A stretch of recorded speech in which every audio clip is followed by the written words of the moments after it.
வாங்க என்னோடய ஸ்டைலு ஈஸியாக செம்ம டேஸ்ட்டாக ஒரு சென்னா மசாலா எப்படி பண்ணுறதுன்னு பார்க்கலாமா. ஃபஸ்ட்டு பார்த்திங்கன்னா சுண்டலை வந்து வேக வச்சு எடுத்துக்கோங்க.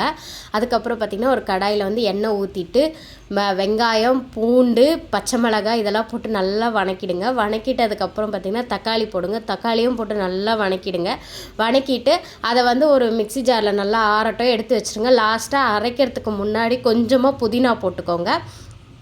புதினா அண்டு கொத்தமல்லி, புதினா இருந்தால் போட்டுக்கோங்க, இல்லைனாலும் பரவாயில்ல, ஆனால் கொத்தமல்லி கண்டிப்பாக போட்டுக்கோங்க.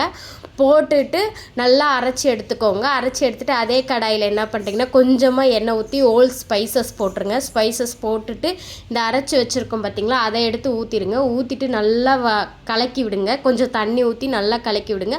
அதுக்கப்புறம் பார்த்திங்கன்னா கொஞ்சமாக தனி மிளகாய்த்தூள், கொஞ்சமாக கரம் மசாலா இது போட்டுட்டு நல்லா வதக்கி விட்டுருங்க. நம்மளுக்கு காரம்னு பார்த்திங்கன்னா பச்சை மிளகா மட்டும்தான், அதனால் வந்து நல்லா வதக்கி விட்டுருங்க. வதக்கி விட்டு அது நல்லா கொதிக்கும் போது என்ன பண்ணுறீங்கன்னா வேக வச்சுருந்த சென்னா மசாலாவை வந்து வேக வச்சுருந்த மூக்கடலையை வந்து போட்டுருங்க. போட்டுட்டு அதுவும் நல்லா கொதித்து நல்ல ஒரு திக் கன்சிஸ்டன்சிக்கு வரும். அப்போ வந்து பார்த்திங்கன்னா இறக்கி வச்சுருங்க. செம்ம டேஸ்ட்டாக இருக்கும். இது வந்து பார்த்திங்கன்னா ரொம்ப ஈஸியாகவும் நம்ம வந்து வீட்லேயே செஞ்சிடலாம். இதை வந்து ரெஸ்டாரண்ட்டுக்கு தான் போய் சாப்பிடணும்னு கிடையாது, வீட்லேயே இந்த மாதிரி செஞ்சு கொடுத்தாலே குழந்தைங்கள்லாம் நல்லா சாப்பிடுவாங்க. ஏன்னா காரமும் ரொம்ப கம்மியாக இருக்கும். இதில் வந்து பார்த்திங்கன்னா ரொம்ப காரமாகவும் இருக்காது. அதனால் குழந்தைங்கள்லாம் பார்த்திங்கன்னா நல்லா விரும்பி இதை சாப்பிடுவாங்க.